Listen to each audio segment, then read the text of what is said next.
Oh, hey. Hi. I'm live. Uh, I'm Brandon.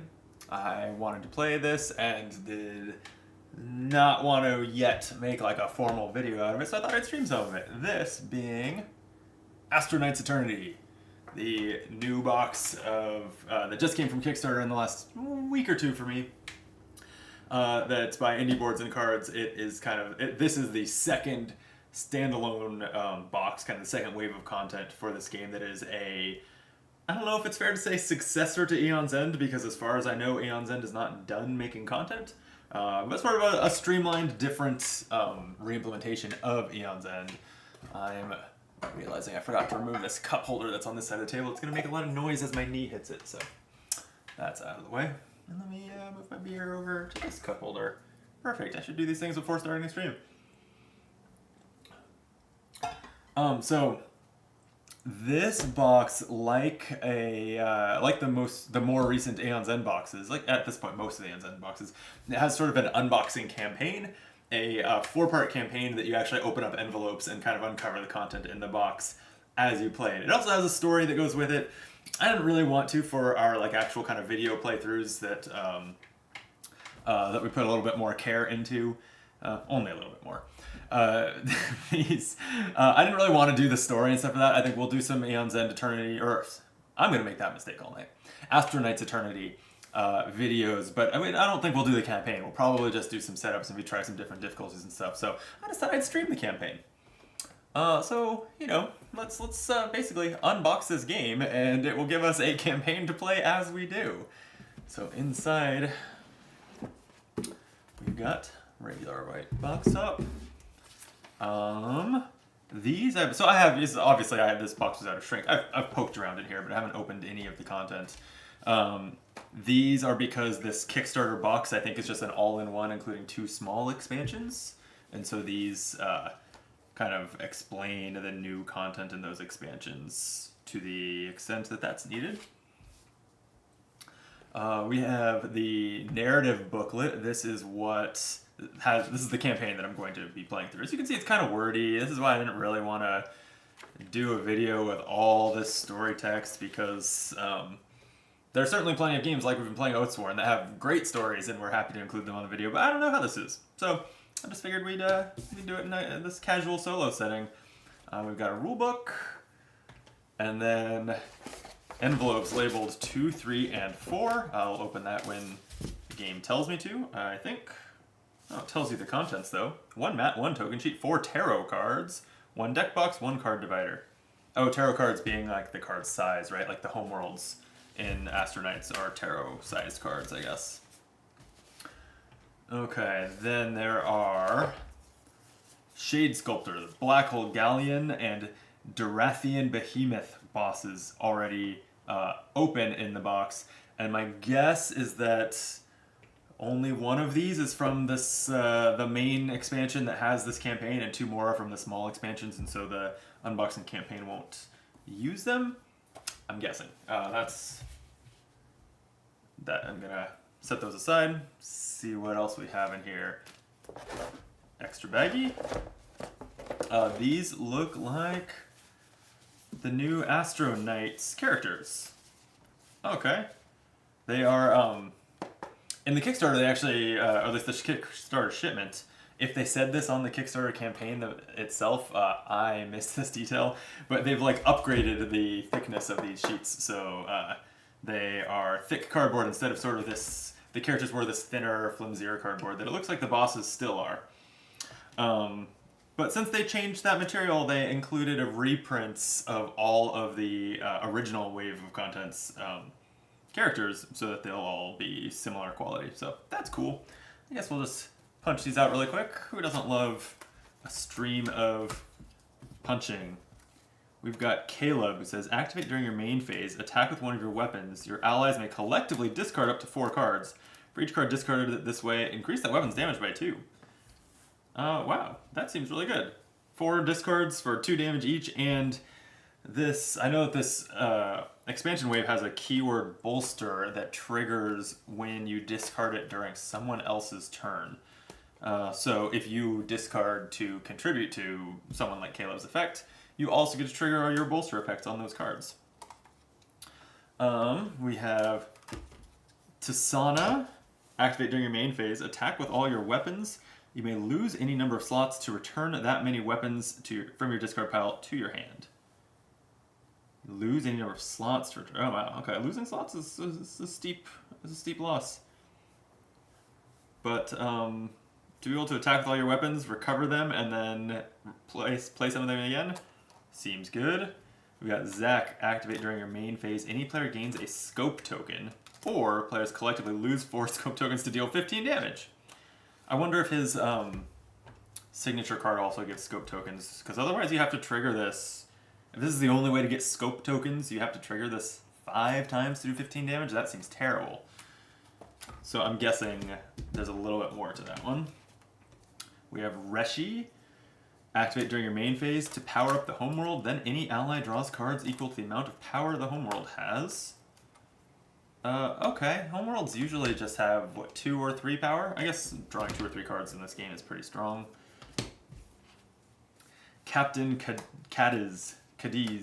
Activate during your main phase. If you have 10 or more cards in your discard pile, take an additional turn after this one. Otherwise, gain 2 cards that cost 5 or less from the supply and place them on top of your deck.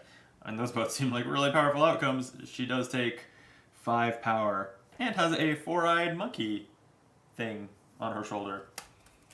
Who doesn't love that? Oh, then there's Scuttlebutt, the monkey itself. Alright. Activate during your main phase. Choose a card from your Sabotage deck and place it on top of the boss deck. Interesting. We will have to look at that when it comes up in a game to learn more about its Sabotage deck. We have Naoko. Activate during your main phase. Deal damage equal to twice the number of equipped weapons you have. Okay, so that's kind of good. Oh, she has 5 slots, so that could be as much as 10 damage. Or he has 5 slots. And last but not least, Sunshine, who reminds me of Eurydice, who's the triad woman in Hades, who hangs out in the lava area and cooks. But anyway, activate during your main phase. Choose 2 of the following options. Destroy the top card of any number of supply decks. Gain a slot. The homeworld gains 3 health. Okay, gain a slot. Homeworld gains 3 health for 3 power. That seems good. All right.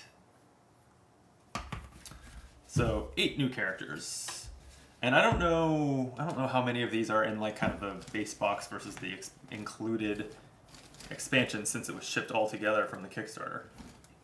I assume that they're sold separately. I don't actually know that for a fact. But otherwise, why would you even call them expansions? It would just be one big box. So I assume if you buy this retail, some of these would be partitioned off into the expansion. But for now, I don't see any way to identify which are which. Okay. What else we got? I love this about Astro Knights, that they give you these boxes for the contents, I guess, for the decks that each, or the decks and those kind of card-sized cardboard tokens that each boss use. These things are amazing, and I would love if Aeon Zen had done them too. Huge production value perk. We've got some dividers for sorting cards. 2 dials, one that looks like the boss health and one is the homeworld health. Some silica gel. Gotta love that. That makes me thirsty.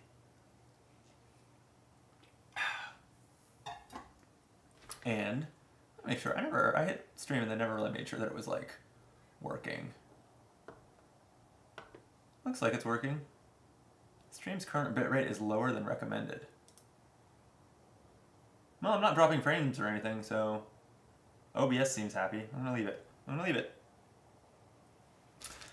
Okay, we have a bag of these wooden tokens that are used for tracking the tracks, and a bag of, I poked in here long enough to see this, the cardboard chits, the health and some scope tokens and the player numbers. They're pre-punched.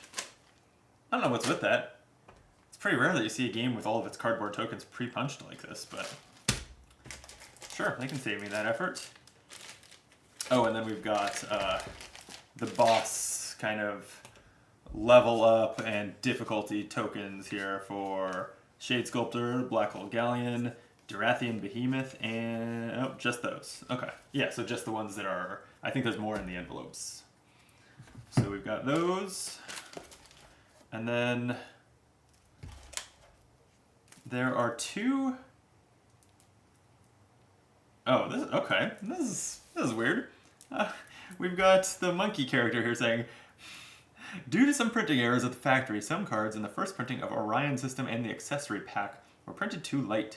We have reprinted those cards so that they match the base game. You should receive the lighter printing version of these cards with the cards contained in this pack. So this is some a reprint of the small expansion to the first box. Interesting. I have that expansion. I hadn't noticed a card printing difference, but I do think I maybe had the cards in... I might have had them in opaque sleeves. I can't remember how I have that game sleeved or what. So yeah, maybe I didn't notice for that reason. But these, yeah, I hate when games have just the name of the game on the back. Like, give me like Arkham Horror, the card game. I think is the pinnacle of awesome card backs that don't just have the logo of the game. I'm a lot more likely to put opaque sleeves on something that's just like, the name of the game is on the back of the cards. And this looks like this is a pack of cards that doesn't say not to open them. There's a couple here that say. Okay. I do know that I remember seeing that the rulebook talked about, or something in here talked about like expansion symbol. Like, how do you tell what expansion these things are from? I wonder if this is from one of the small expansions. That would be my guess. Where is it gonna say that?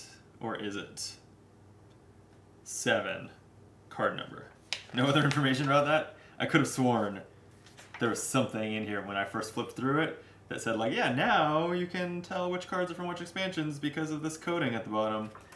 Was it on an insert or something? I don't know.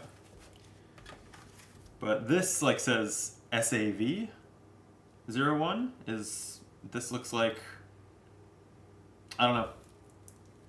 Maybe these are the two, and MS01. Maybe these are the two small expansions. What does... These decks that you're not supposed to open until instructed to do so, I can't see what code they have on them yet. So, you know what? I'm gonna... That's it, I think. Then there's a whole bunch of these cards that say don't open them until instructed to do so. Oh, there's... Hang on, there's a little bit more down here. Oh, some... Homeworlds. Some Homeworlds. Some team attacks, that's right. That's a thing. And... Wow, yeah, it's, I mean... I guess ultimately I'm gonna open up all this stuff and use it, but I kind of wish that I could like tell which expansion things were from just out of interest. But the way it's just all in this box is very hard to tell. Okay, so I am going to, now that I have this mess of a table, let me get rid of anything that's trash, like these punch boards, some of these. I also don't need the box lid on the table. But I think I'm going to stop opening things there and see what this campaign has to say, because I think it tells me exactly what contents to use. So, there's quite a bit of story here, and I think I'm going to read it. So, this is called the Astro Knights Eternity Narrative Booklet, so I guess, you know, pour yourself a nice whiskey or beer, turn on the fireplace, get ready for story time. Here we go. Captain? Captain! Oi, Caleb! Captain Caleb Cruz comes back to himself just in time to see a pair of bright fingers flick him square in the nose. He whacks his knee against the bottom of the control panel as he startles, shaking away the daydream he lost himself in. You seem like you were dead or something, chirped Sana, his recent assailant and weapons officer, although she mainly seems to use her combat prowess against his poor unsuspecting head. Or is it just one of your classic eyes open naps? I wasn't napping, Caleb replies, rubbing his sore knee. I was looking out the cockpit window because I was piloting our ship. You know, the ship that keeps us employed? Sana laughs, clapping her captain on the shoulder, and Caleb decides not to mention what he'd been imagining he saw out there in the twinkling void stretching all around them. Space raiders and distress beacons, black holes, and daring blaster fights. The kind of life he'd pictured when he and Reshi were building this ship, piece by hidden piece nabbed off the scrap heaps behind the Centuron landing bay. He thought the universe would be so much bigger. Caleb! Caleb turns to see his old friend and mechanic Reshi, poking her head out the trap door that leads to the lower decks. The ship is incredibly tight quarters for the three to share, so Reshi likes to sleep near the propulsion stream. She says the strumming pulse is like a heartbeat, lulling her to sleep. Caleb doesn't know how she can stand the heat. The Micron signature diode is pinging. Looks like there's salvage on that planet below us, and it could be big. That's Darath, Caleb says, pulling on the control column until the tiny white planet swings into view. Never been, but I hear it gives a hell of a frosty reception. No offense to your beloved hunk of junk, Sana says, holding up her hands in defense, but Darath's got atmospheric storms that, rip apart colony ships, which, if you were wondering, are way bigger and stronger than us. We're just a little scufflin' just snuffling along the ground for newberries. And they're a literal million-ton colony ship. Are we going to be able to land there? Oh, don't worry, Caleb smirks back, flipping his bangs out of his eyes. Wow, I guess on the timeline, those bangs are still in. Flipping his bangs out of his eyes with a motion he's practiced way more than he'd ever admit. He cracks his knuckles and pulls down his nav goggles. They hum to life with a soft red glow, laying out holographic schematics between his ship and Darath. He could do this in his sleep. This kitty can handle anything. I thought we discussed you not being allowed to call the ship Kitty anymore. Reshi shouts over the snowstorm around them. They'd grabbed their exosuits before leaving the ship, which are graded to resist even the harshest planetary conditions, but Caleb can still feel the cold seeping into him, turning his toes numb. You said I couldn't call her kitten, Caleb counters. I guess you said I couldn't call her kitten, Caleb counters. Add Kitty to the list. Reshi's glare is somehow frostier than the air around them. Come on, we agreed on the name together, Resh. We agreed on Bobcat, the Bobcat. It's very different. I found the wreck, Sana calls from ahead of them, waving the scanner above her head and dancing around with some of her seemingly infinite energy. It's huge! We're tailing this discussion, Caleb says in his captainiest voice, there we go, as he strides forward to join Sana at the side of the wrecked spaceship. She's right, it is huge, the kind of ship usually owned by government organizations, but Caleb hasn't heard any talk of something that important going down in this sector. The warped metal walls rising up above them are so caked in layers of ice it's impossible to tell how long it's been since this ship crash-landed, or what could have happened to it. Under the ice in faded letters, he can just barely make out a name. The Athena. Got it, Reshi says, stepping back from a hatch door that opens with a hiss of long-preserved oxygen. Caleb rests his hand gently on his laser pistol as he creeps inside. They're far from the only scrappers in this area. The inside of the Athena is a mess. Wires hanging from panels, furniture overturned and mangled. Sana starts humming as she strips copper out of the wall shielding, stuffing it into her bag as the trio continue further. Caleb keeps his eyes forward, surveying the destruction, trying to keep watch for any threats. But the ship seems silent. Even the howling storm outside is deadened by the metal walls around them. Caleb sticks his fingers into the edge of a frozen door and forces it open, revealing a dark and empty cockpit. A huge cracked window looks out over the snow outside, and the walls are ringed with complicated-looking machinery that even a lifelong pilot like Caleb couldn't guess at the use for. In the center of the floor are 4 high-backed command chairs, each one at the end of one of the points of a golden star painted on the ground. Whoa! Sana says, her glowing green antennae. She's glowing green antennae? Who's Sana?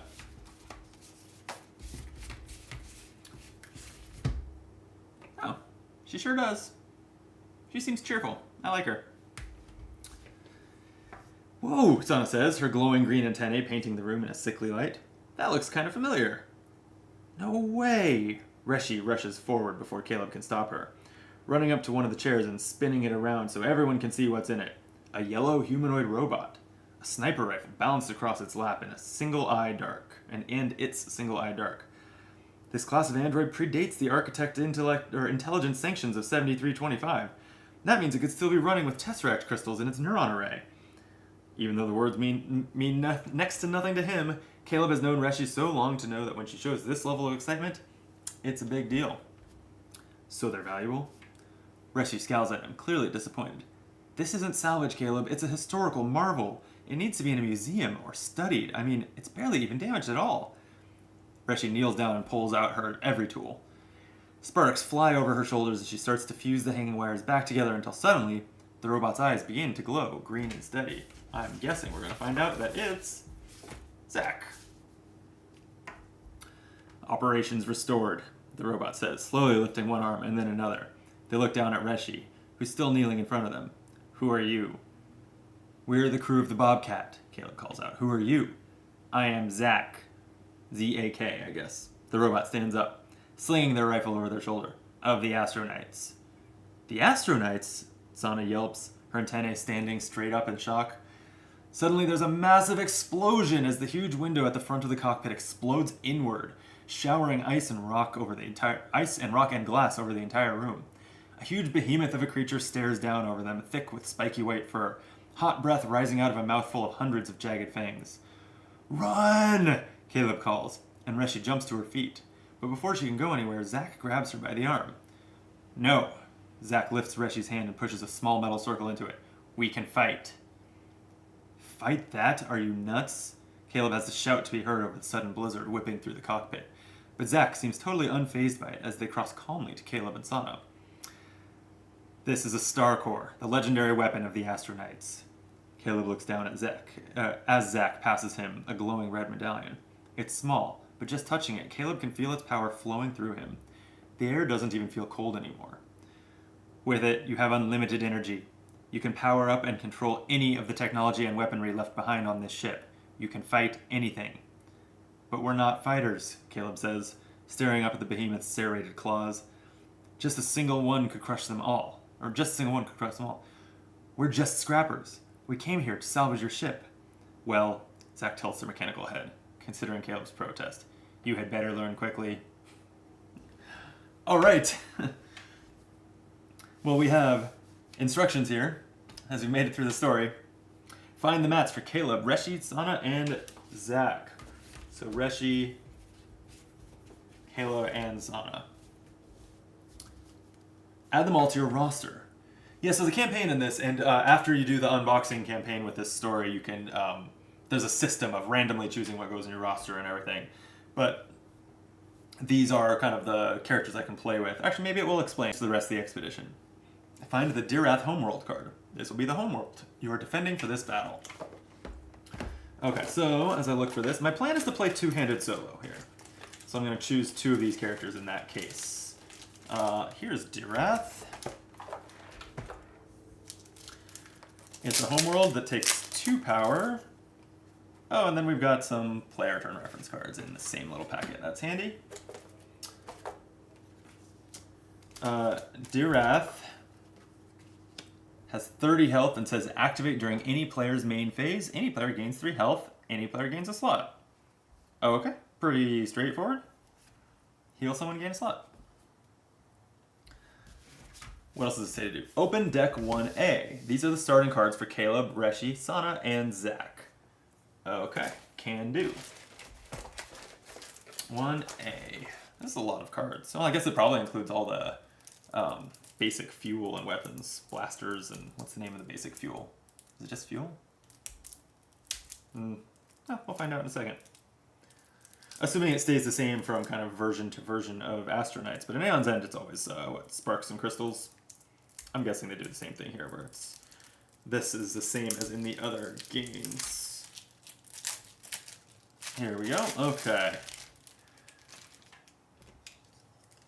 Get that trash out of the way. Alright. Oh, we have our turn order cards. Okay. Those will obviously be necessary to play. And a bunch more cards. I guess these... Yeah, I'm not going to like repackage this campaign. So these are trash. All right. Yeah, so it looks like we have a bunch of power cores are the basic fuel. A bunch of blasters are the basic weapons. And then we have their signature cards. So Reshi, she's the one who can power up the homeworld and have an ally draw cards equal to the amount of power the homeworld has. She has a fuel with an afterburn effect. This is new in this version of the game.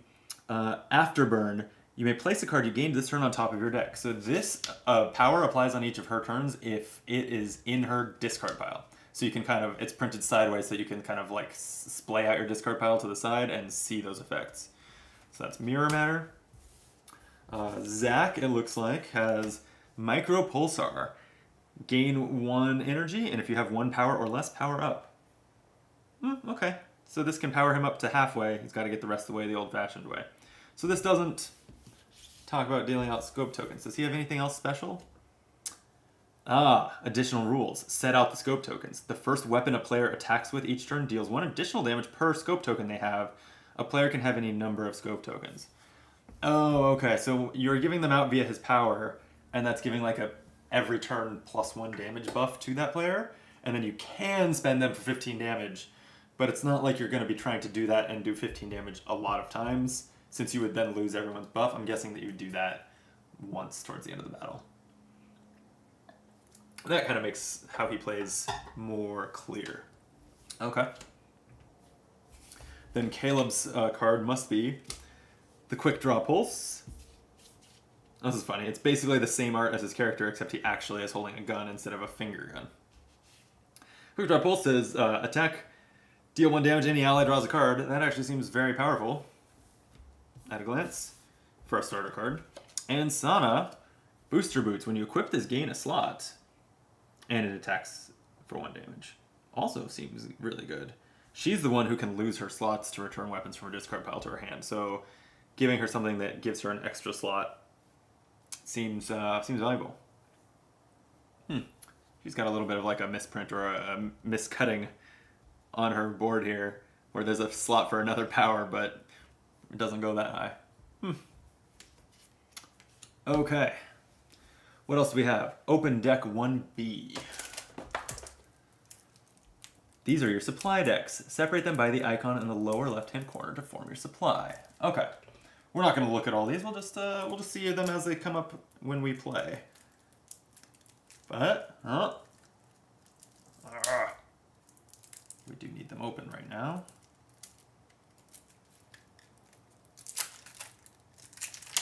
Here we go. Okay. So we can get rid of the cards from the front and back of the packet. Oh, okay. Let me get a little more organized here. I think we might be done opening things from the box for now. We definitely don't need those envelopes. We'll have these.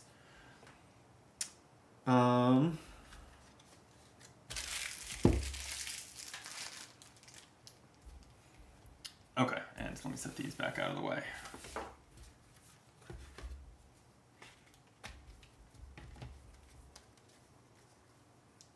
Okay. Here we go. So we have cheap fuel, expensive fuel. We have tech. We have cheap weapons, medium weapons, and expensive weapons. I was about to just leave them here and play, but it just occurred to me that they should probably be shuffled. So let me do that.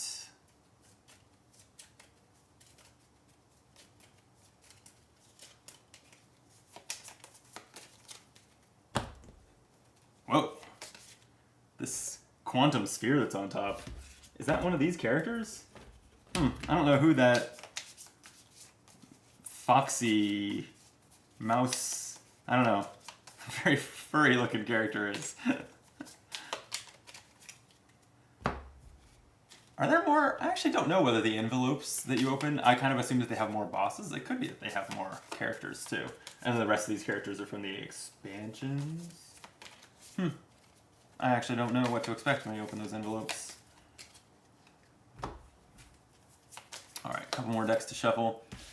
Meanwhile, then this says to find the Dorathian Behemoth mat and tokens and set them aside. These will be used in your next battle. Next being now. The next battle, yeah. And then open deck 1C, set up the boss deck using these cards according to Dorathian Behemoth's setup rules and the rules for setting up a boss deck on page 15 of the rulebook. Sure, and that's going to be it, right?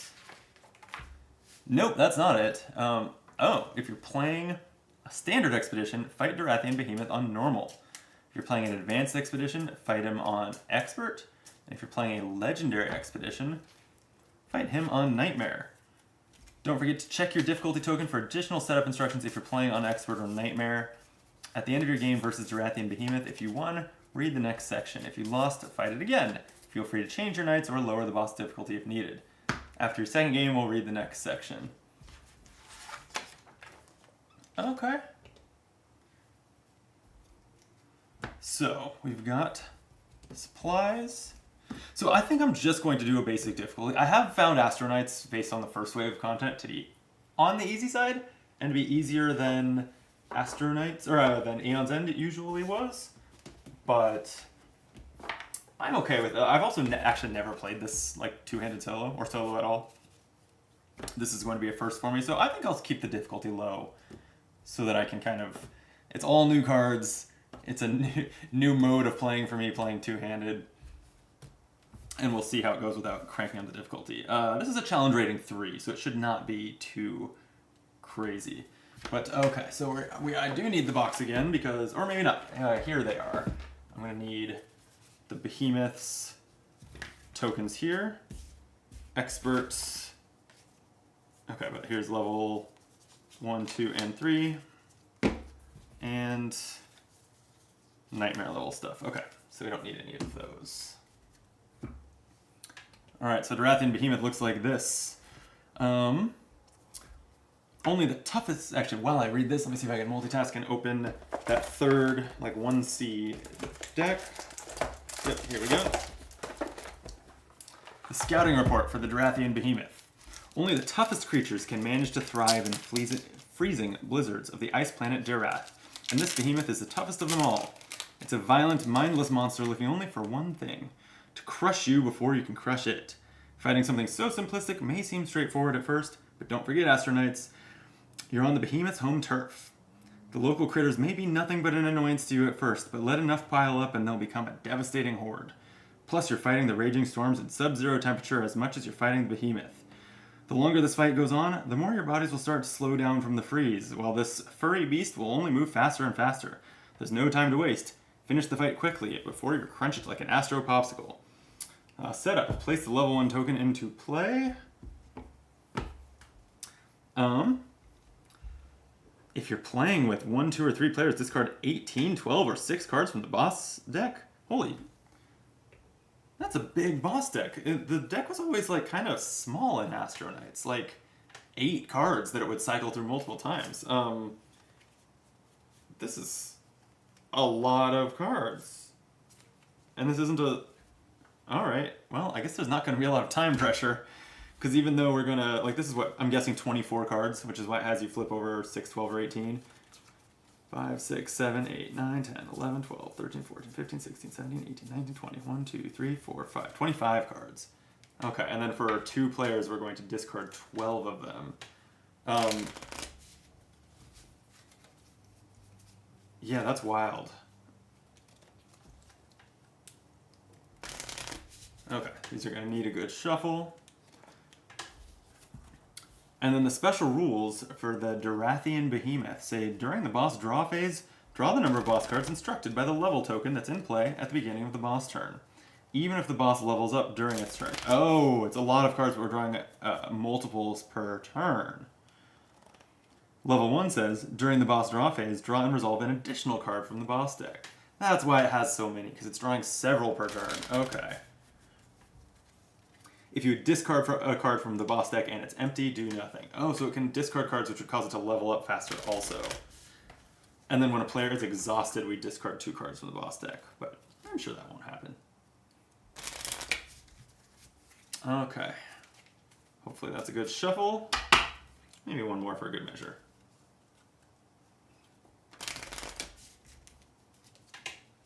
Okay. So, for a 2-player game, we're discarding 12 cards.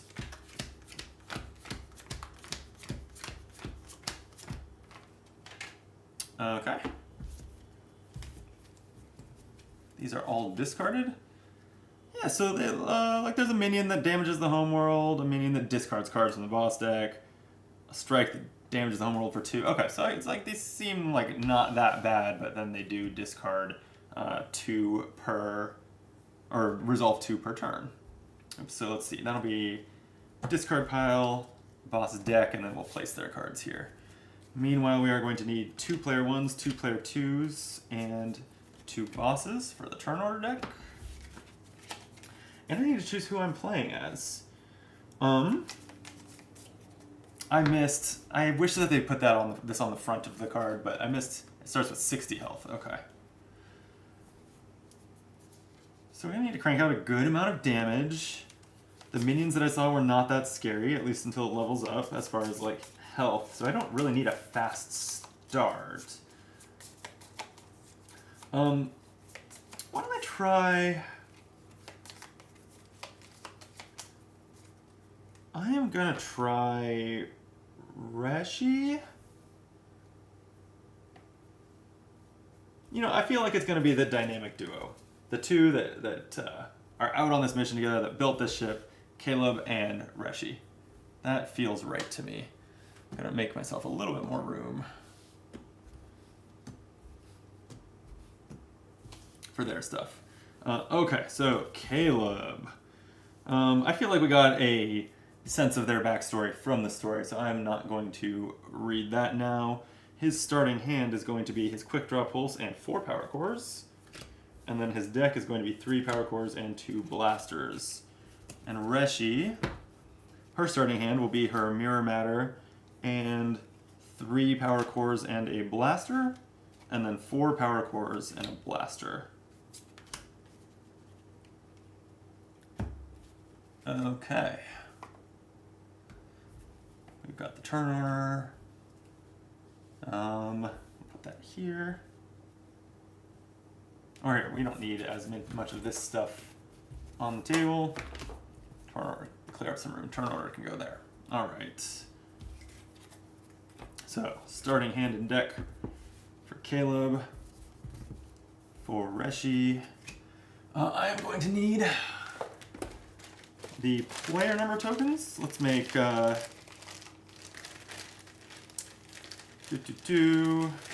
Where are the 1 and 2? I see all the other numbers. Here's the 2.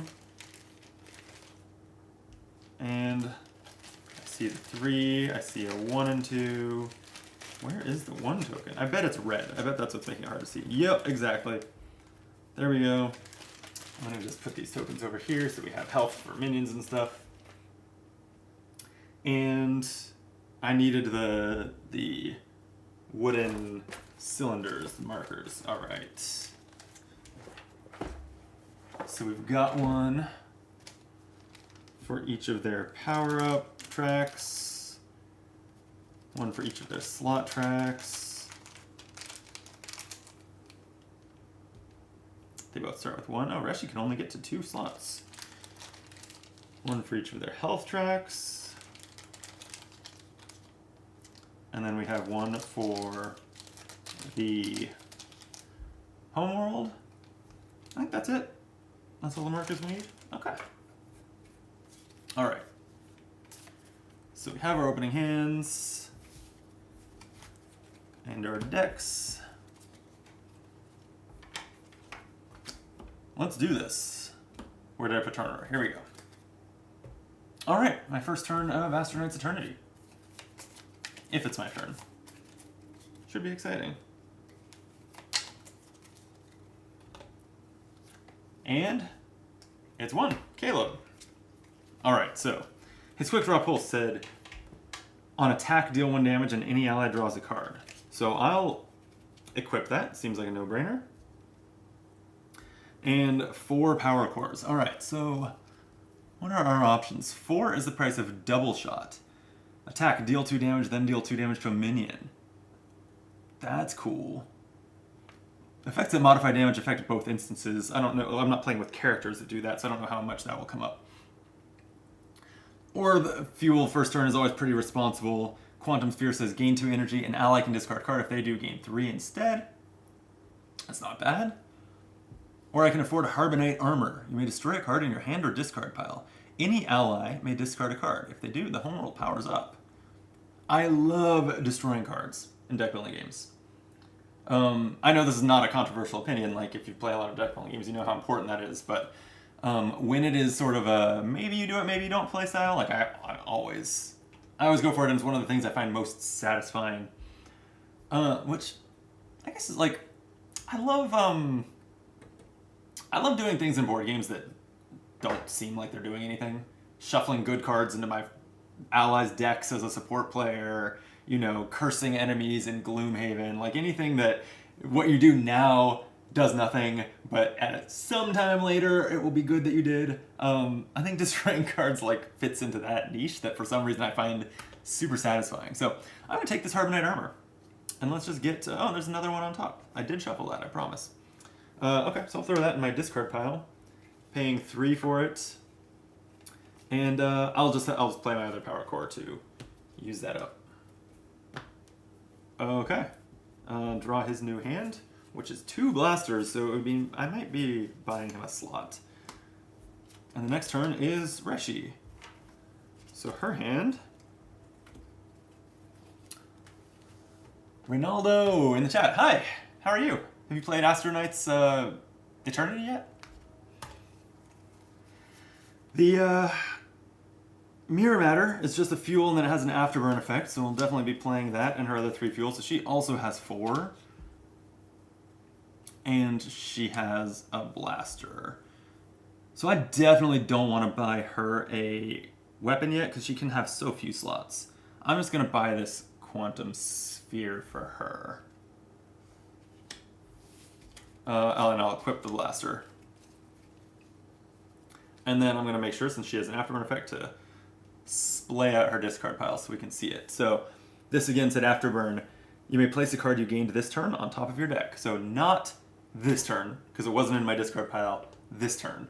But on next turn, while that's in her discard pile, I can recover, or I can put the card that she buys on top of her deck. Maybe. I'm just realizing now that if Caleb has her draw a card, she'll flip her deck. Maybe that wasn't super well planned. But, I mean, what else was I going to do? It's her starter card. Okay. Next turn is going to be Reshi again. Okay, great. So this turn, her afterburn effect is in play. You may place a card you gained this turn on top of your deck. Alright, well she will fire her blaster, dealing 1 whole damage to the behemoth. Got it at 59. Oh, Ronaldo in the chat, you say, you played the entire campaign, it's now as tough as Aeon's End. I'd love to hear that, because one of the things that I felt like I love about Aeon's End and is missing from Astro Knights is the difficulty. Because I like hard co-op games, so cool. I hope that I hope that I agree with you on that.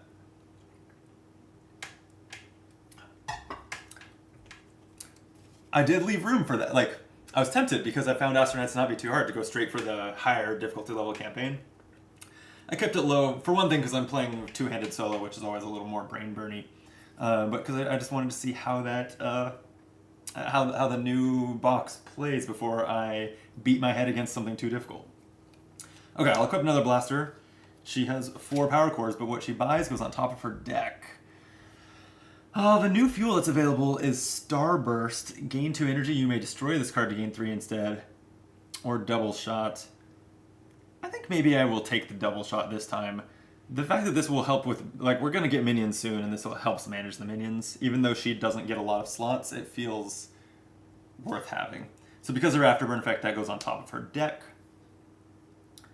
And that's it. That exactly spent my energy. So we'll discard that. She's going to draw the card she just bought and 4 more. And the Behemoth's first turn. Okay. So it's level 1, says during the boss phase draw and resolve an additional card from the boss deck. So we've got a Polar Gorefly. It's a minion with 3 health that says when it activates, discard a card from the boss deck. So it makes it level up faster. And a Dorathian Snagglefang. 2 health minion that when it activates, any player and the homeworld suffer 1 damage. Ow. Okay. This looks like a 2 health minion and another minion.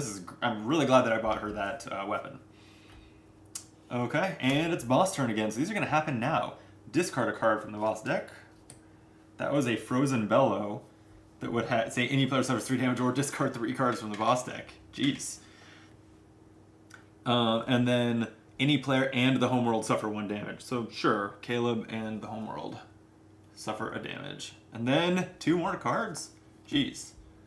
Claw, a strike. The homeworld suffers 1 damage and powers down. That's no biggie, because it was not powered up. And a Frostbite Rylax, a Bilax rather.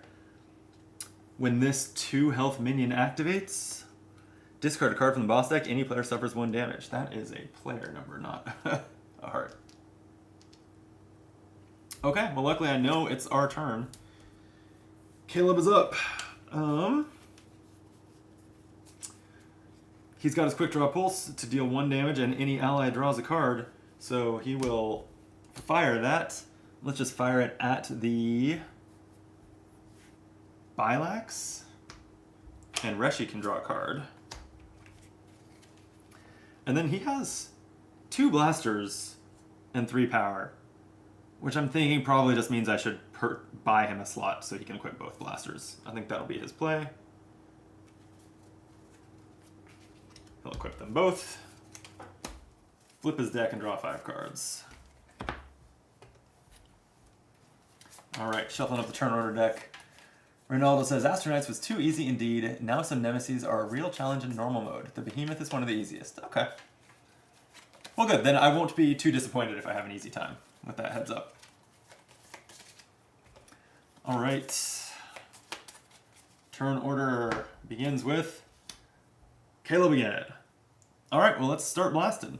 He has 2 blasters. I will take out the Frostbite Bilax.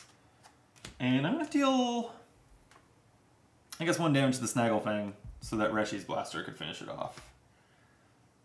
And then, oops, this was, sorry, this must be his deck. This is his hand. Yes.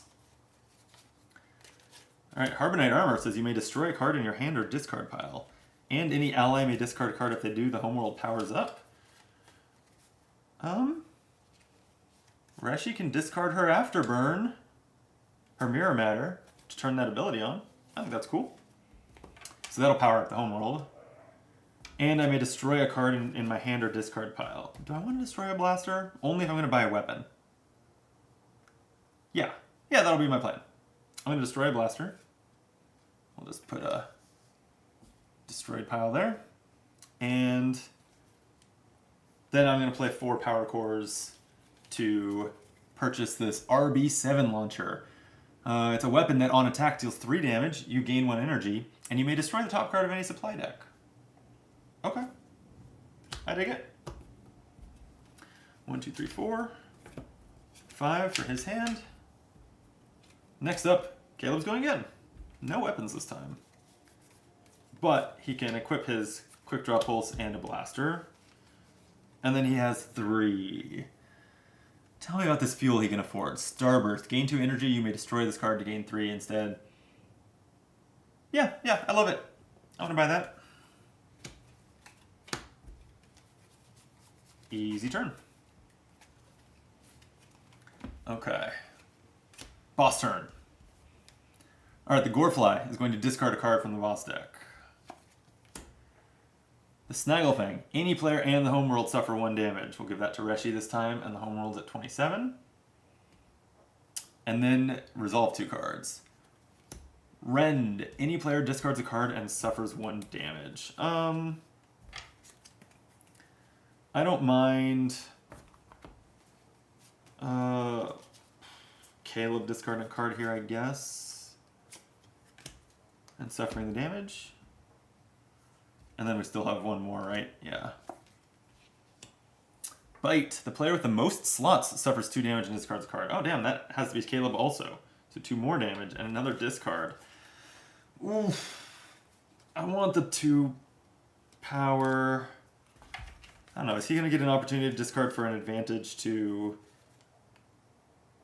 Rishi? Okay, yeah, he will. So he'll discard another power core here. Because then he can discard his 1 straggler power core to boost Reshi.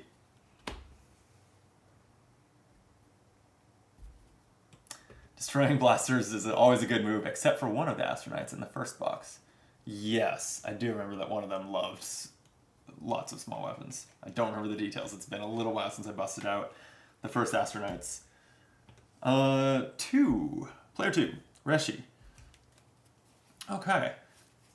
Well, she can fire her blaster and destroy the Snagglefang. So that feels good. And then she can equip Double Shot. This will deal 2 damage and 2 damage to a minion. And then she has Quantum Sphere, gain 2 energy, but an ally can discard a card to make it 3. So Caleb will discard a Power Core. So that's 3, 4, 5, 6 to spend. We can look at some more expensive cards. Atomic Echo, the expensive fuel here for 5, says gain 3 energy and on bolster draw 2 cards. Or HOV Artillery. On bolster deal 1 damage, return a card from your discard pile to your hand, or attack 5. I'm going to take that. I like that she's limited on slots, but this has a bolster effect, which means it has an effect, a bonus for discarding it to help Caleb out. Okay, oh, that goes on top of my deck because of my Mirror Matter effect, so, oop. I would love if she gets to go again, fire off this double shot. Let's see. No, it's the boss turn. Polar Gorefly, discard a card from the boss deck. And then we're resolving 2. Encase in Ice. The homeworld suffers 3 damage, or discard 3 cards from the boss deck. Forget Durath. This place is kind of a disaster anyway. And Gore. Any player powers down and suffers 1 damage. Well, neither of them are powered up, but I'll choose Reshi to spread out that damage. Alright, let's kill this Gorefly. Reshi again. Okay, she'll fire off double shot.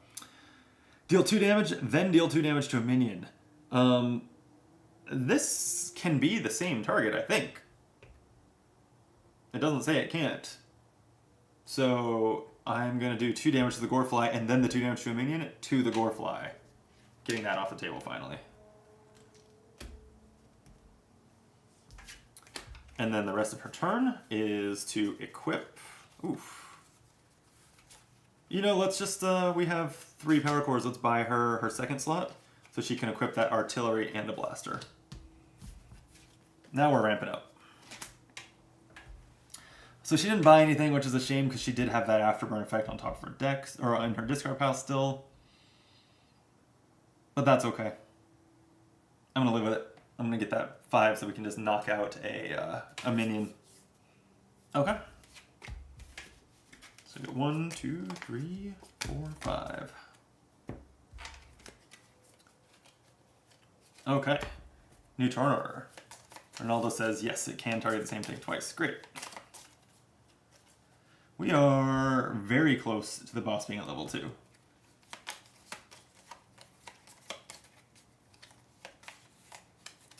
Hey Ronaldo, if you're still in the chat paying attention, I'm a little rusty at Astro Knights, and I am forgetting whether whether the behemoth levels up when the pile is empty or the next time I would need to draw. And it looks like that might matter. So let me know if you know. Meanwhile, player 1. It's Caleb. He only has 2 cards. You know, he has 2 slots and no need to clog up the discard pile with a blaster, so I think he's just going to fire his Quick Draw Pulse to deal 1 damage to the behemoth and let Reshi draw a card. Then I'll play Harbonite Armor, destroy a card in my hand or discard pile. We'll just get a Power Core out of here. And equipping the RB7 launcher. This is the one that lets you deal 3 damage, gain 1 energy, and you may destroy the top card mini supply deck. Alright, next up. Reshi. Should have a big, nice hand here. Does she want to just fire the artillery at the behemoth or wait until the minions come back? I only have a blaster to equip with her. Nah, I think, especially while the decks are this small, I Thanks, Ronaldo. When it needs to draw, he powers up. Okay, that's good to know. So I'm just gonna fire the artillery. I just want to cycle it through as many times as I can. So fire the artillery for 5 damage to the behemoth. It's at 53. I don't think I will clog my discard pile with the blaster. I'll just equip another blaster with it. And then I have 2, 3, 4, 5, 6 energy, and it could be 7 if Caleb discards a card, which I'm realizing I did not draw Caleb's next hand. 7 would let Reshi buy the Atomic Gauntlet. Attack deals 6 damage. Each ally may draw up to 2 cards, then discard that many cards. That seems great. I'm still a little reluctant to just... I'm a little reluctant to just buy all the weapons on her. She's also not the one destroying very much.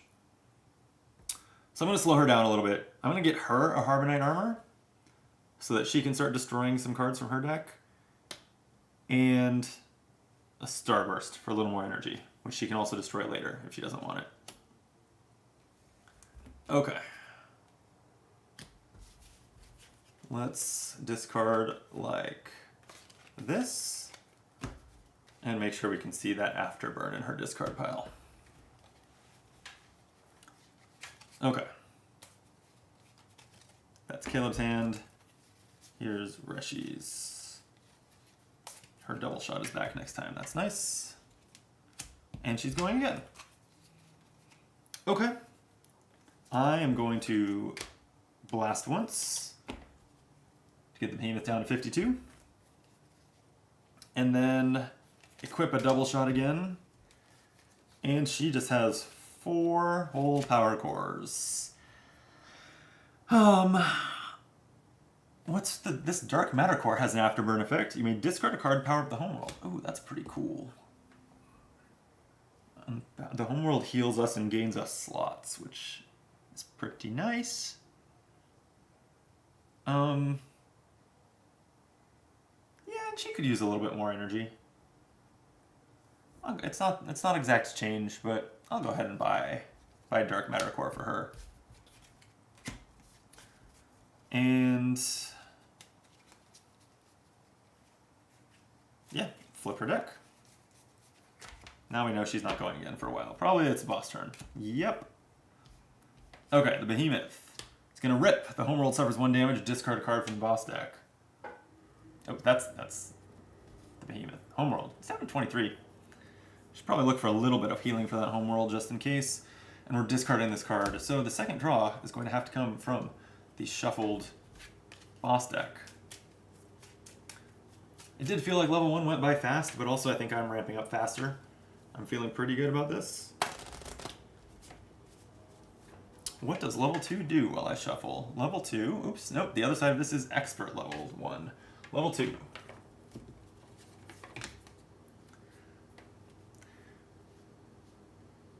Oh, during the boss phase, draw and resolve an additional card from the boss deck. So he's still just drawing 2 per turn. I actually kind of expected that to accelerate. But minions get +1 health. Okay, that's really not scary at all.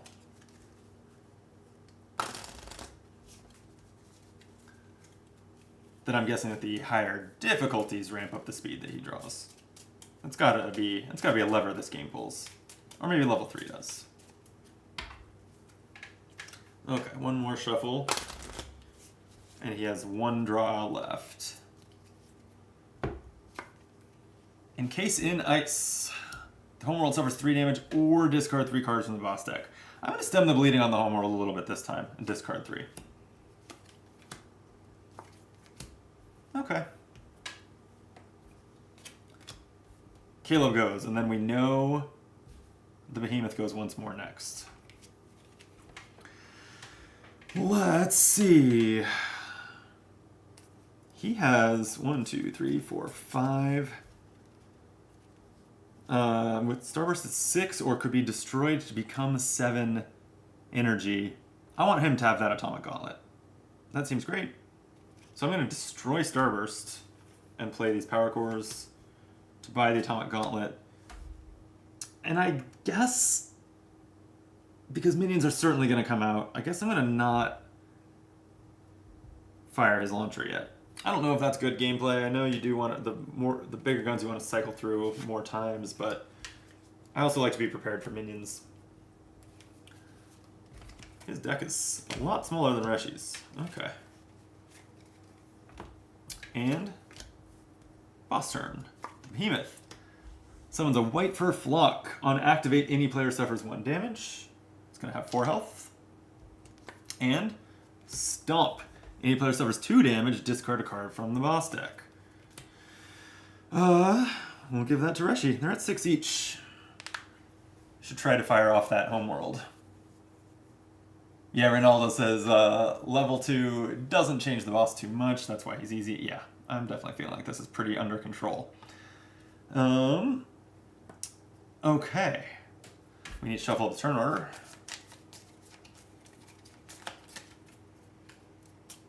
And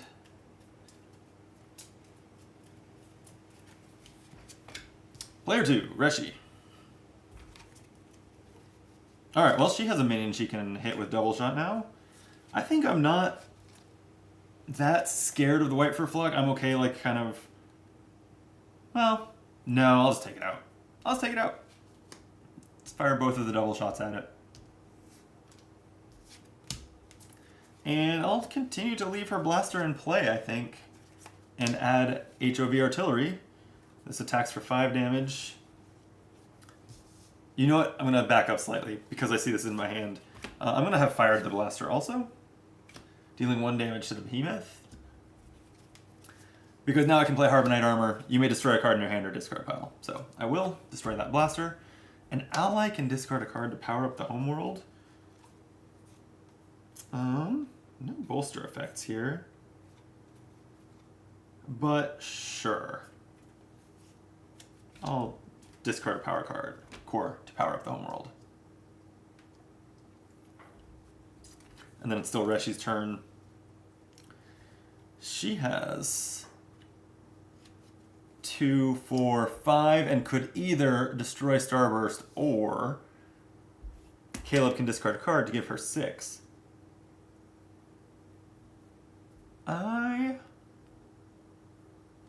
What is it? Neutronic Shielding.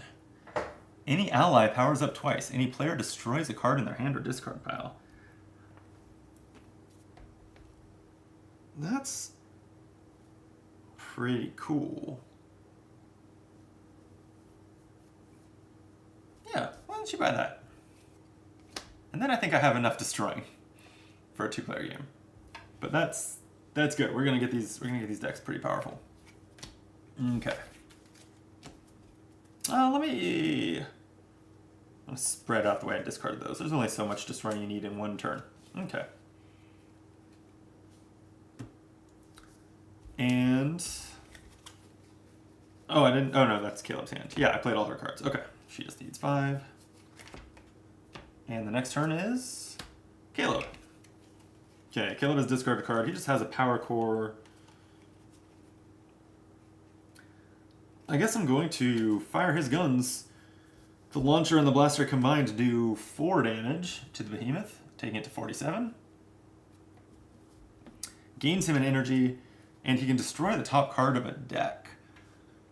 Boy, this Tai Sabaki Assault costs 8. Seems pretty good, but I think I'm going to just destroy it and see if I can find a 6 or 7 cost card that would be more viable. Nope. That's Swordbreaker. What's the afterburn do? What's the afterburn do on this 8 cost card? Oh, okay. You can you can discard 2 equipped weapons to return this to your hand. Oh wow. So discard 2 blasters. Take this 7 damage attack back to your hand. Oh, that's cool. It's not crazy good. Because you're kind of it's like, yeah, the opportunity cost is the 2 equipped weapons, meaning you're giving up that damage. Yeah, it seems good. Kind of turns all of your weapons into a 2-card 7 damage combo. Okay, sorry, I'm slightly losing track here. That was the launcher. Okay, and I had dealt the 4 damage, so I just need to remember that he has 1 energy going into the rest of his turn. And he's not going to have much more than that because he has a power core, so I'm just going to power him up with 2 energy. And then equip an atomic gauntlet, a quick draw pulse, and he has Have Knight armor. Let's destroy his other blaster. And an ally can discard a card for the homeworld power up. I should probably use the homeworld.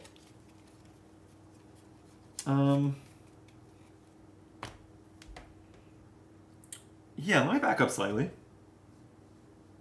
We'll just have, before we play that card, we'll activate the homeworld. So, any player gains 3 health, I'll heal Reshi, why not? And any player gains a slot, that will be Caleb. Okay, and then, when I finish resolving the Harbor Knight armor,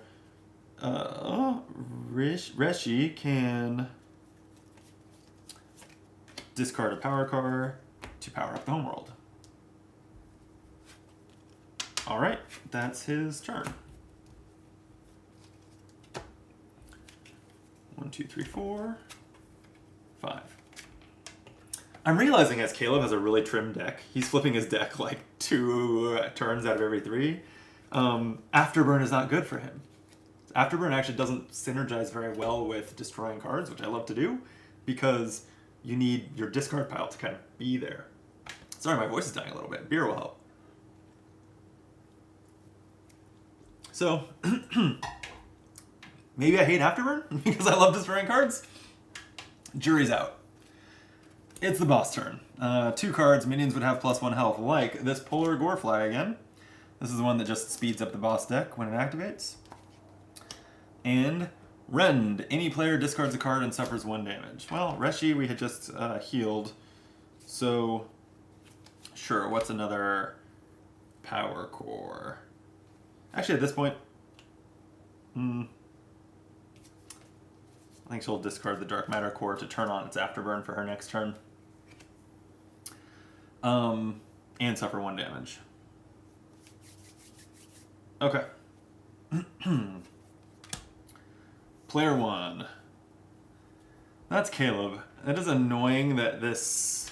I could take out this Polar Gorefly with Atomic Gauntlet, which is 6 damage, so it's overkilling it. I would rather direct that at the boss's face.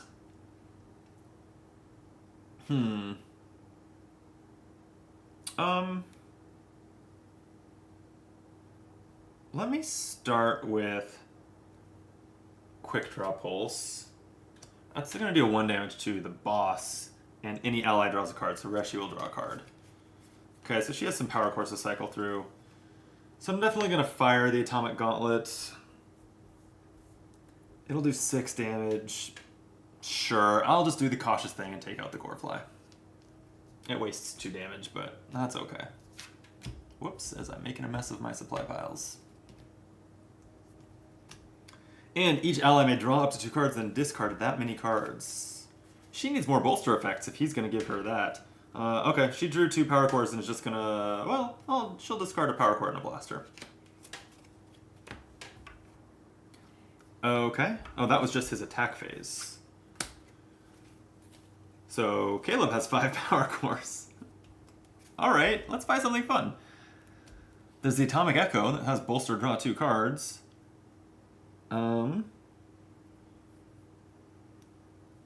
That kind of seems like all that's that interesting. Or there's these Tase Tethers. Attack, deal 2 damage, and ally can discard a card if they do increase that card by 2. But that's... You know what, sure. I'm going to buy that. I'm going to get him another weapon. And he has 2 left, so he'll power up. Okay. He's flipping his deck yet again. This is what I'm talking about. Reshi's up. She has 4 power cores in hand. But she has an Afterburn effect that says you may discard a card to power up the homeworld. So, and then this HOV artillery. I definitely want to fire this. It does 5 damage. So we'll do 5 to the boss. It's at 41. And sure, the homeworld can power up by discarding a card to that Afterburn effect. And I'll activate it. we'll give Caleb 3 health and a slot. Now I'm maxed on slots, so the homeworld is kind of losing appeal until I lose some slots for some reason. 3 power cores? Is there anything here I want?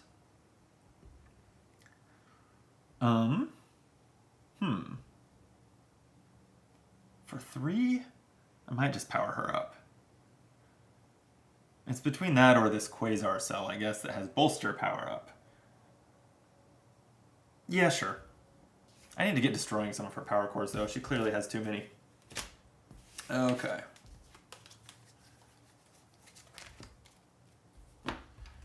Alright, and boss's turn? Yes. Okay, the behemoth summons a Snowdrift Lurker that's going to deal 1 damage to the homeworld on activation, and will tear. The homeworld suffers 2 damage.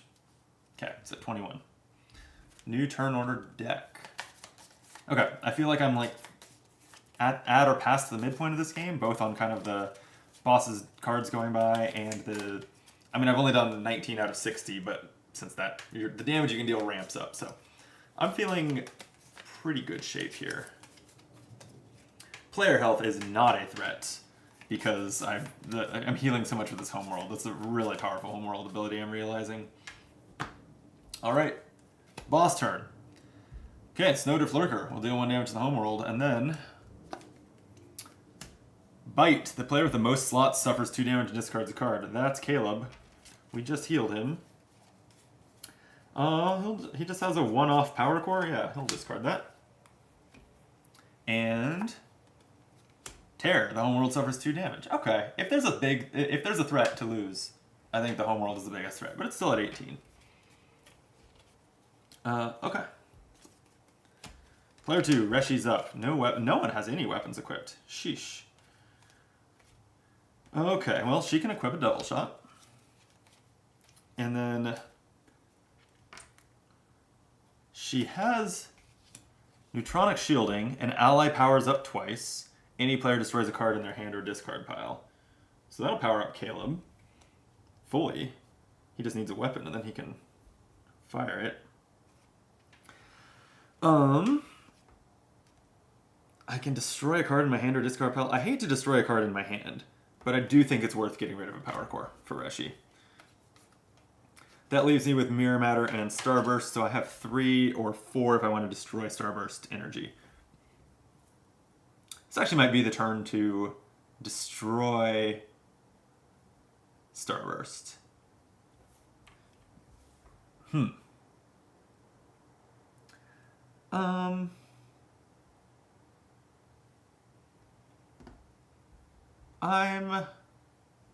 gonna destroy Starburst. That'll put me at 4.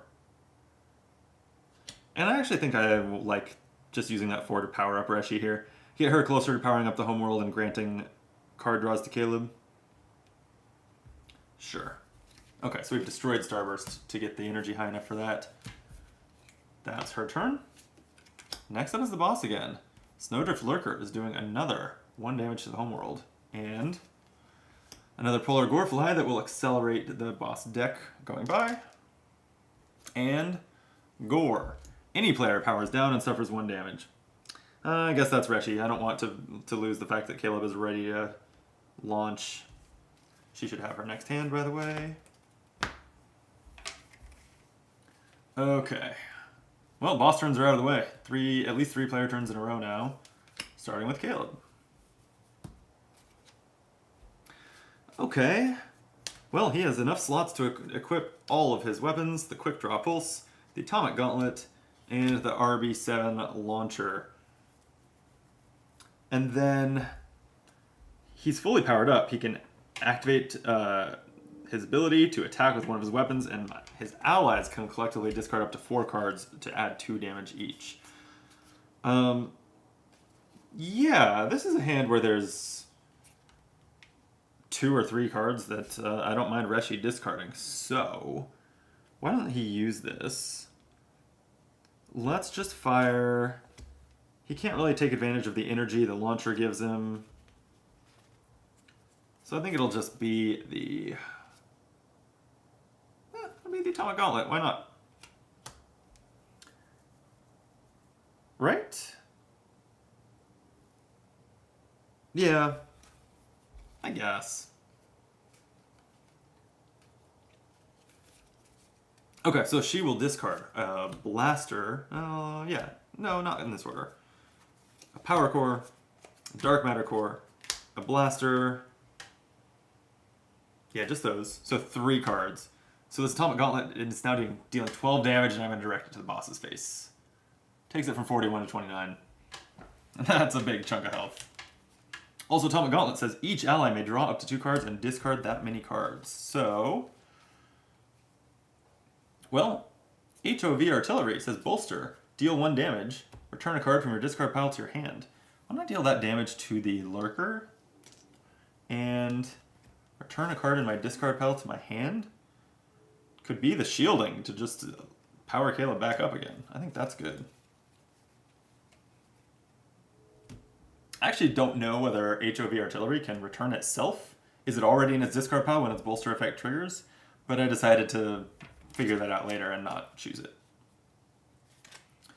Okay, that was one of my discards with the draw 2, discard 2, right? So I'm going to have to also discard this power core.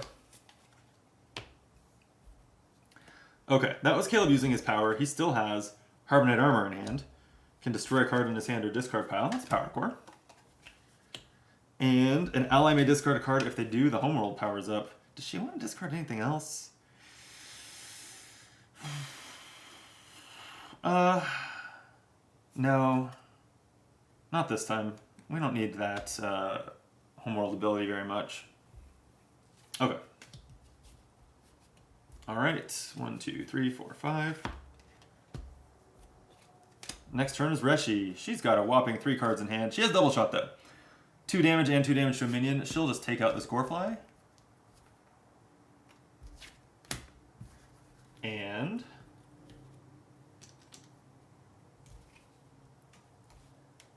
Carbonite Armor, destroy a card in her hand or discard pile. Let's Torch a Blaster. And an ally can discard a card to power up the homeworld. He does just have a bunch of power cores, but does he want them? He doesn't need 4 power cores. Okay, Caleb will discard a card to power up the homeworld. And then Neutronic Shielding. Any ally powers up twice. Any player destroys a card in their hand or discard pile. At the risk of Caleb just never being able to afford a weapon again, which maybe is not that big a risk right now because he's pretty kitted, I'll destroy another power core from him. And an ally powers up twice, so we'll power him up twice. That Neutronic Shielding is great. Quantum Sphere. Gain 2 energy unless an ally wants to discard a card to make it 3. I think for her, she could afford another weapon in the mix. I'm going to just spend the 2 and buy this Astromag Pistol, which says, attack, deal 2 damage. If you have fewer than 5 cards in hand, increase that damage by 1. She frequently discards for Caleb, so that makes sense for her. Okay. And who's up next? Caleb. All right. Caleb has the RB7 launcher to deal 3 damage, taking out the Snowdrift Lurker. It gains him an energy and can destroy the top card of a supply deck. I think now I don't like Double Shot. 4 costs for only 2 damage that can go to the boss. I think I'm going to destroy that. Oh, it's another launcher. All right. And he can fire his Quick Draw Pulse. Yeah, sure. Yeah,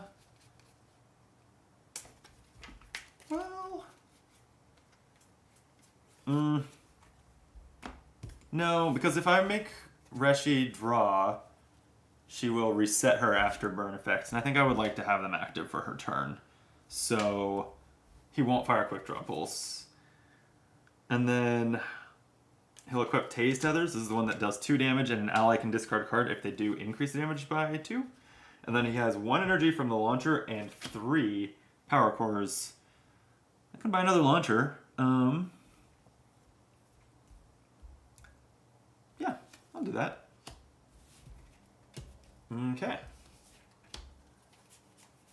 His deck remains very small. Oops. Maybe I should have powered him up with that 4 instead of buying a weapon, but oh well. Okay. Pardon me while I drink. I live in Los Angeles. It is a cold, windy night here. I can hear the wind howling. I doubt it's picking up on the microphone, but it's wild out there. And it's 45 degrees, and it's not even 8 p.m., which is kind of unheard of here. It's almost like if there were rain coming, it could be one of those weird once every 5 years snows, which actually happened last year. So I don't know. Maybe it's climate change, but I feel like LA has been colder in the winter than it is on average. I've lived here for nearly, very close to 20 years, so I have a pretty good idea that this is unusual for us. Alright, turn order shuffled. Player 2, Reshi's up. She has no weapons, and she just has energy. 4 power cores and a quasar cell for 6 total. And she has the afterburn effect from mirror matter to place a card she gains this turn on top of her deck. So if she buys like this HOV artillery, she gets access to it immediately. Next turn. Or dark matter core lets her discard a card to power up the homeworld, which is not that important right now. So, sure, I'll buy her some artillery, put it on top of her deck. Then flip and draw.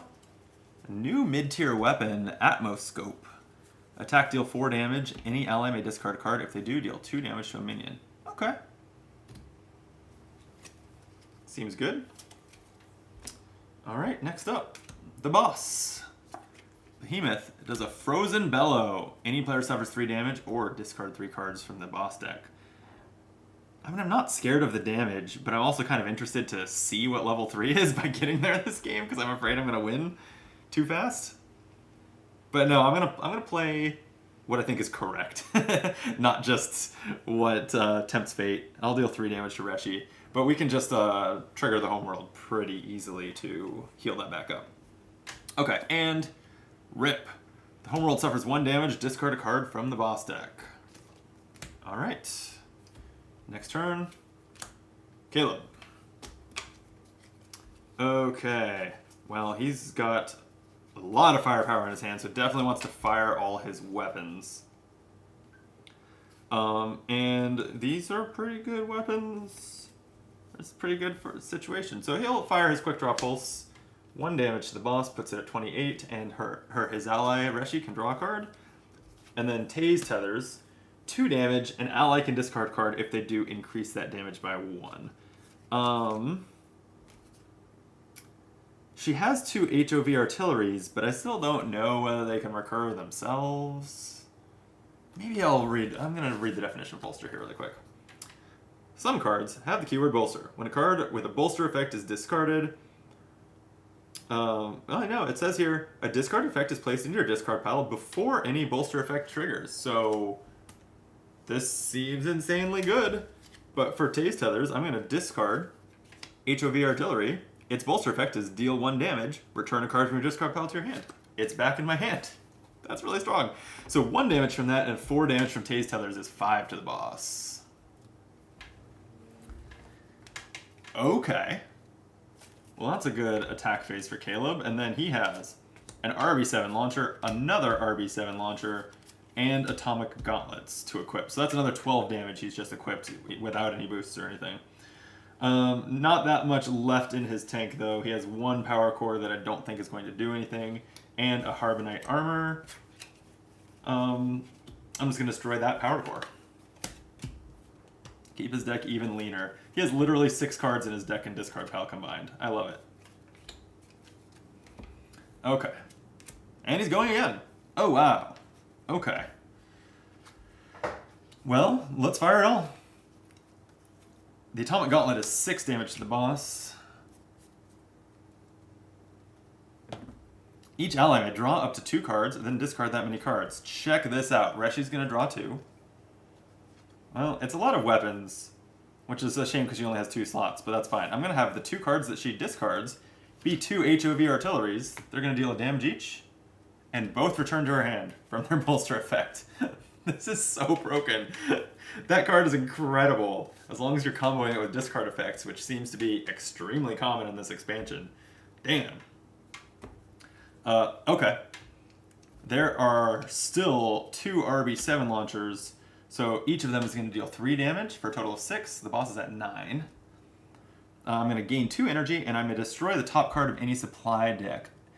I think what I'm maybe most likely to do at this point is like overcharge some tech with any energy that people like Caleb has. So I'm going to destroy the Starway Gate and look for something interesting.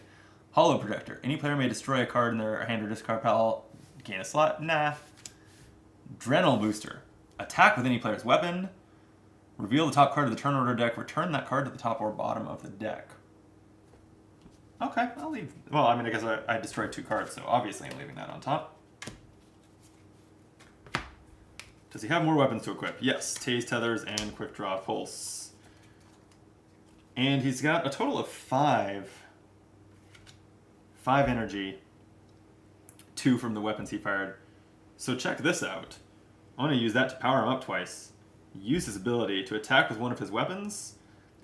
His allies may collectively discard up to 4 cards. For each card discarded this way, increase that weapon's damage by 2. I think this will just win, because I can fire the Tase Tethers. That says deal 2 damage. An ally may discard a card if they do, increase that damage by 2. So I will discard HOV Artillery to that. That adds 1 and 2. So we're at 5 damage just from that. And it bounces back to my hand. And then I can amp this damage by 2 4 more times. 2 of the 4 cards that I'm discarding here are HOV Artilleries, which will each do another damage. So I've just added another 10, and they can come back to my hand again.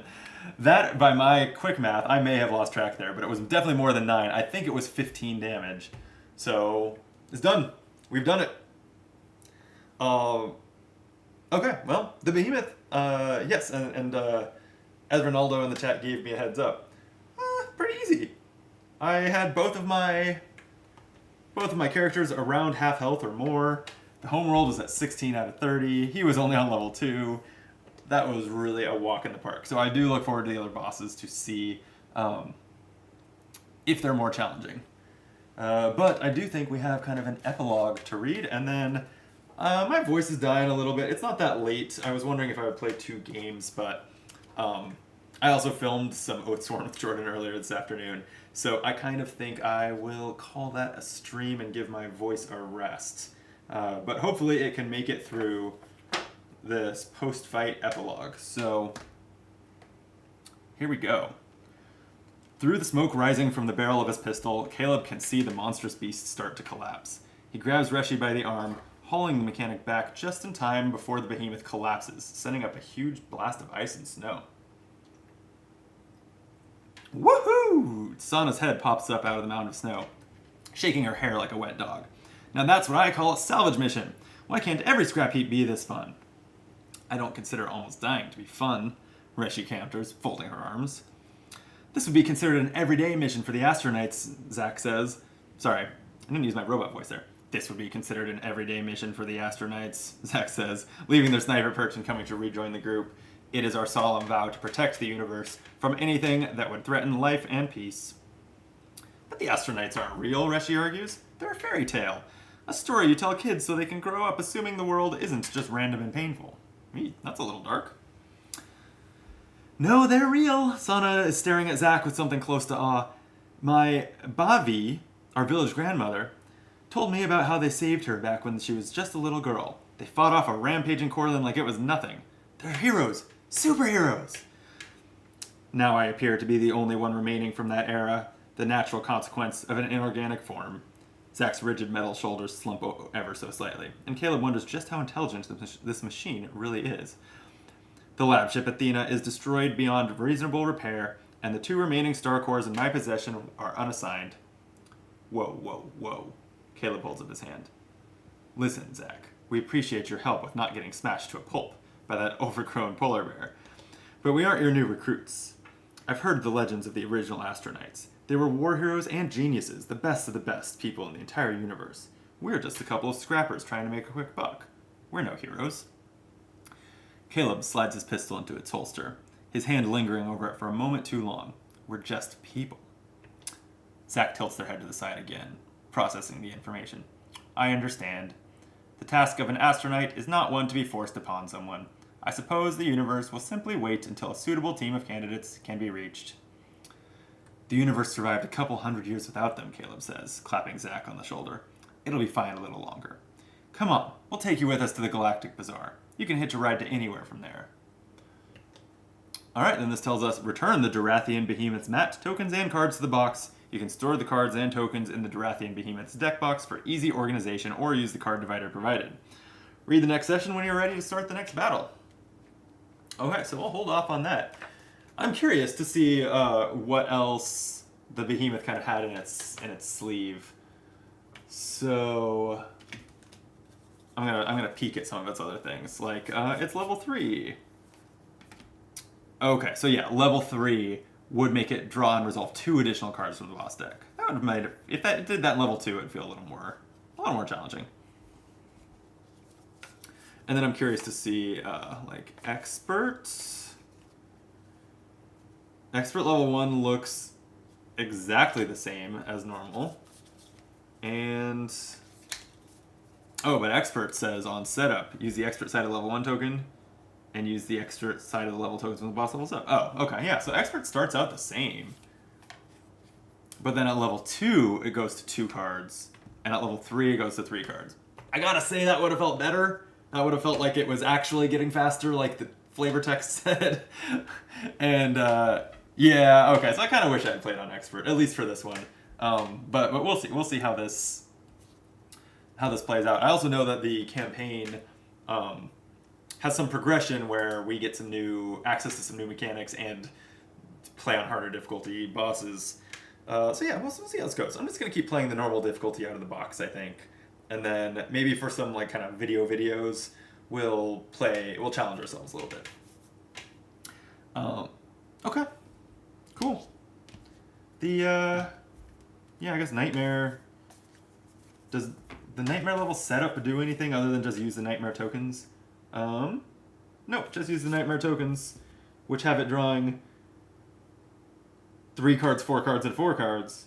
Okay, so they have a really predictable way of scaling up the difficulty. Honestly, I think that Nightmare even sounds doable based on how easy this was, but you never know. If you're drawing 50% more cards, 50% more minions, that could get out of hand, but yeah, this wasn't too bad at all. Okay, cool. Like I said, I think that this is wearing on my voice a little bit. Lots of projecting today, doing some videos and this live stream. So whether you poked in as we streamed live, thanks Ronaldo, who is in the chat, giving me some insights into their experience. Or if you're watching this archive later, I think a lot of the time we live stream here, so subscribe would be great advice if you want to catch me or me with my friends streaming more often.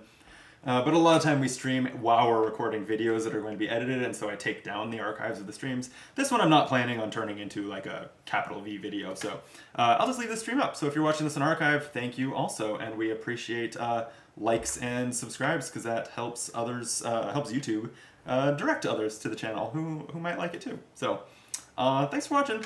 That's going to be a stream, and I'll be back. I'm going to plan to stream, I think, the rest of this campaign, so watch for that to come real soon. Okay. Good night.